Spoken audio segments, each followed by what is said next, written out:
18 months ago, I took the leap, moved from Toronto, Ontario, to the west coast of Canada, Squamish, British Columbia. It is about 4,400 kilometers away. People thought I was winding down, but in fact, I have never been more professionally active. Completing my PhD while working full-time, starting a new job, embracing AI into project portfolio management, and sharing my vintage expertise in project management through a workshop in a one-plan conference in Las Vegas. This pivot involves some serious trade-offs, like the caregiver dilemma from a distance and missing some of the big milestones from my close families. I'll be sharing 3 aspects of life during this transition: mountains, meaning, and money. I want you to know that you do not need permission to start over, and you certainly do not need to stop working to live your best life. First, let's talk about money. In the professional world or the business world, we talk about the return on investment. If we're making a business decision, you have to know whether the benefits outweighs the cost. Now, living across the country, starting brand new at the age of 65, of course there are costs involved because you don't know anybody and you have to start networking. You build yourself up from the ground up because nobody knows you, no matter how good you are. How do I balance my expenses and my income? Fortunately, I have a job on day one, so the revenue is able to cover my expenses. But you have to research the living standard in the new place that you're going to be living.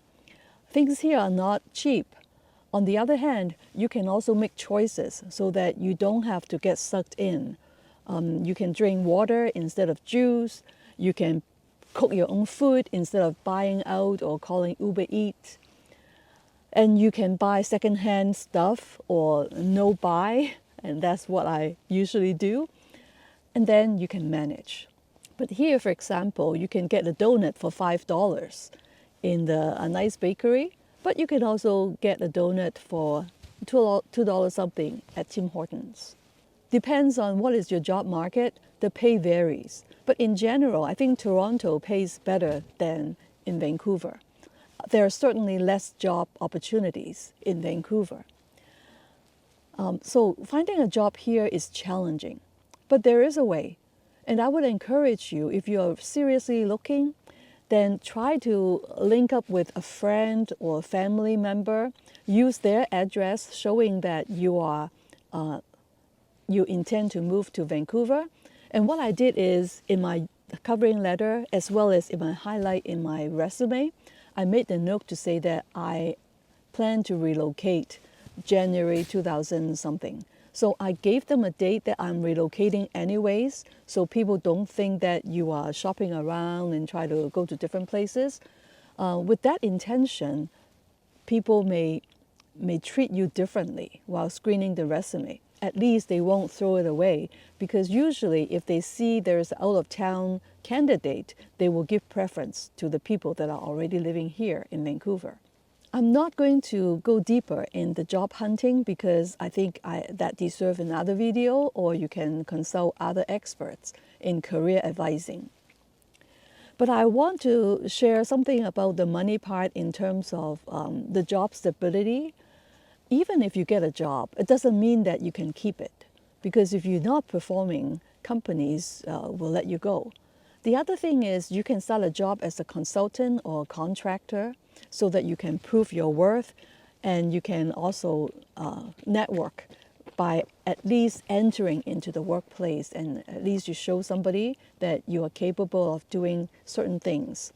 And in the service industry, there are a lot of opportunities. I know there are not enough workers in the service job. So if you are coming here and you're still looking for a job, get active and do something. It's better than sitting there and wait for the next opportunity, because that wait can be long. On the other hand, when I started my job as a project advisor, I was able to get my feet wet right away and learn everything that I could from the environment, from all the system that they have, as well as learning from the people that are already on projects. And I jump on opportunities where there are new learning workshops, as well as applications that I can embrace in. And of course, companies are looking into AI. And I find it fascinating because I already have some AI skills when I did my research. And using technology is not a problem for me. So in that way, even though there may be an age gap, because most of the people in the office are in their 30s, at the most they may be in their 40s. So there is a gap. Even though I myself treasure multi-generational expertise and multi-generational knowledge sharing.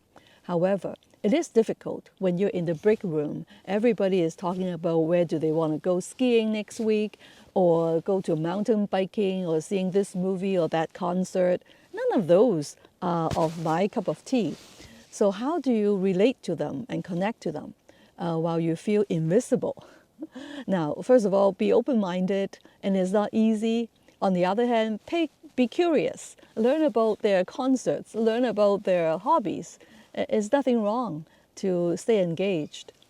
Now, something good about the money part, even though the pay is not that glamorous, at least for me, I realized there's work-life balance.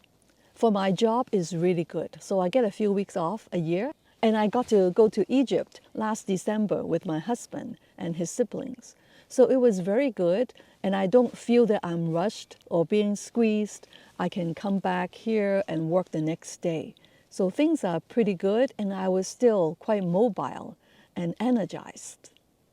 Sometimes you never know, because for the longest time I'm thinking and reading other people's telling me that how they have body aches and pains, and then when they enter they're into their 60s, they lost their energy, and they don't have any vitality, or they feel tired all the time. Fortunately for me, that's not me. I was okay with the same amount of sleep. Sometimes I don't sleep well, but on the other hand, if I don't push myself too much and sleep early, I can manage the day without losing a beat. So for those of you that are thinking about pivoting, or thinking whether you can still work over 60 years old, I would say yes, try it, because your body may surprise you. You may wonder, some people are talking about ageism in the workplace. Do I find it? I think we should all be mindful against discrimination of any sort, whether it is skin color or age or your background. But think about yourself and think about who would you like to work with. If you don't like to work with people who are also slow and ask questions repeatedly all the time and never try to remember stuff, and slow to everything that people are talking about, of course that is not very pleasant. So perhaps try not to be that kind of person, and try to be curious and engage in other people's world, and also offer your expertise, whether in AI or other technology. Try to learn as much as you can so that you can be part of the conversation rather than being an invisible person. It is good that I have income so that I can balance off my expenses, because living here, as I said, is expensive. For those of you who are thinking about exploring different parts of the country, and you can think about working, because if you have a steady income stream, it is less scary while you are paying for some expenses. However, if you are not able to find a job, you can still try out, give yourself a few weeks and see how that play out. If you don't mind sharing a space with some other people, it may work. So I encourage you to try, because you never know until you actually live here. Not as a tourist, but as a resident. The second pillar, let's talk about the mountains. We are creatures of adaptation. If you live in the mountains, you know that you are breathing in very fresh air, but you may also face some extreme weather. It may get colder, or it may get rainy. Especially in Squamish, there's a lot of rain. However, I find that if I get a good raincoat and a pair of boots and an umbrella, I don't mind the weather. It is not as chilly or cold as in Toronto.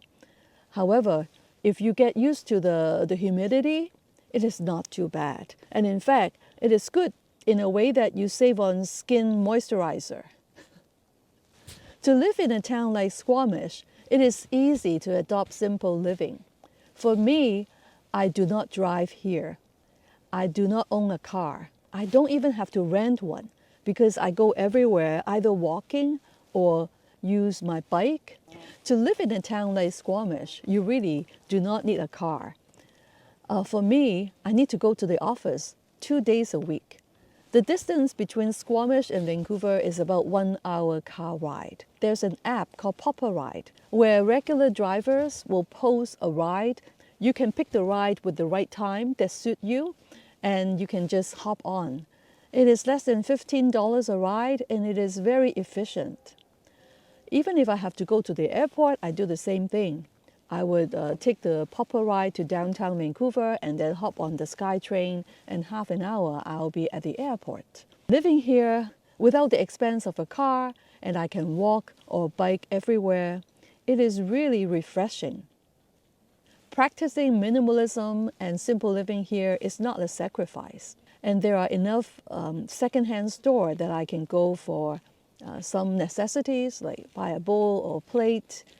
Or you can go to the marketplace and you can get secondhand furniture easily. And the library is just about 3 minutes away, and I always borrow books instead of buying anything. Living here, we have fresh air, we have wildlife, you see birds and you see bears, everything that nature provides and I can admire. Something about this mountain town is funny. Most of the restaurants, they close at 8 or 9. And I saw some of them, they only open 5 days a week. And some open from 3 to 10. So if you want to eat out, there are not a lot of choices. However, I cook most of the meals myself and I find it comparable, as tasty as I can order from the outside. I cook most of the meals at home and I enjoyed it. I also have some bonus gains, even though I'm away from the family. But since this place is so beautiful and it is the outdoor adventure capital of Canada, so my children came to visit me, and my nephew and nieces, some of them make a trip to come so that they can explore the mountain themselves if they like rock climbing or they go skiing. Yes, it is good that I have special bonding time with them for those that came to visit.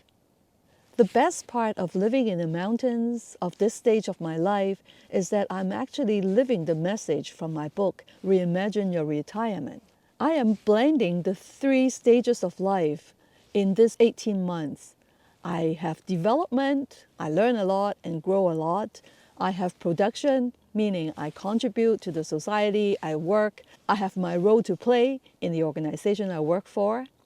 And then leisure. I was able to spend so much time walking the trails, going swimming in the summer, and also taking trips and spend time with my husband as well through the company holidays. So this is really a wonderful working gap year for me. We'll talk about meaning. As I told you, you can feel my excitement. Be able to experience nature, be able to have the autonomy to choose how I live, as well as choose my attitude towards my environment, my workplace, and how I handle these situations. I'm able to live my purpose. The purpose is a grand goal ahead of me, but these little steps get me closer to it. My goal is to show other people how to live a resilient and flourishing life through simplicity. I'm learning more about meaning and purpose, and take a look at that from a scientific perspective. There are ways that we can reach out to people and they can also discover their meaning and their path to their purpose. I spoke a lot about the gains. Now I have to tell you about the losses. Well, the biggest thing is about the caregiver dilemma from a distance. My mom is in long-term care, and the fact that I'm not able to be there with her every day and I can only visit her about 2 months apart. That is very uneasy for me. I wish I'm there more often. I also miss my grandchildren's activity and some key milestones, my grandson's hockey tournaments, as well as my granddaughter's year-end dancing recitals. I think those are the biggest losses. In terms of money, if I stay in Toronto, I could have earned a lot more if I did not retire. But on the other hand, this is enough for me. So I'm very satisfied with the financial side. There is no regrets there. I want to talk about freedom.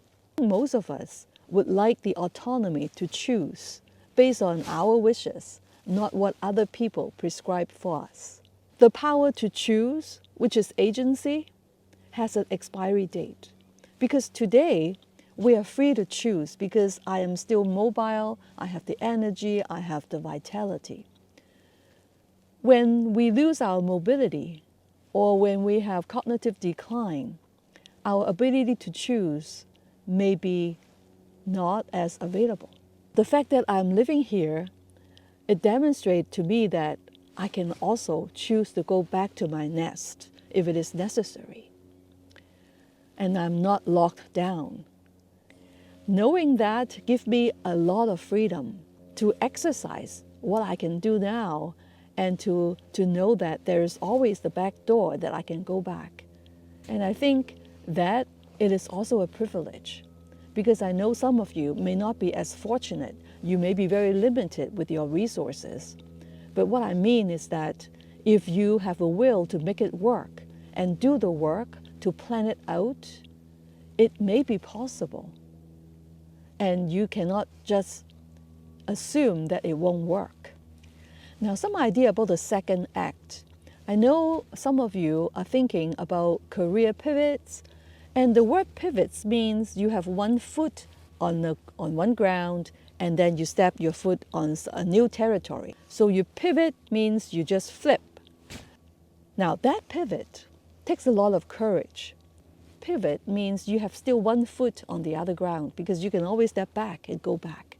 It doesn't mean that you cannot go back.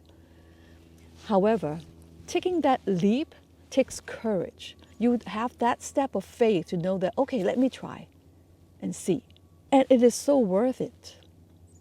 The second act, new career, new industry, new people that you work with, or you study something and you practice, it is exciting because we all have the ability to improve, and that is growth. Growth is innate.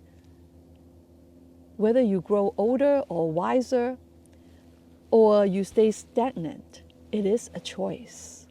With those serious trade-offs, I am trading new experiences and new opportunities with the weight of regrets. I don't want to come to the end of my life to know that, oh, I wish I have done that. Or what if I have made that leap? Isn't that refreshing to know that there are some people who like to stop working and take a gap year to travel or to experience new stuff without the responsibility of working? That is called a sabbatical.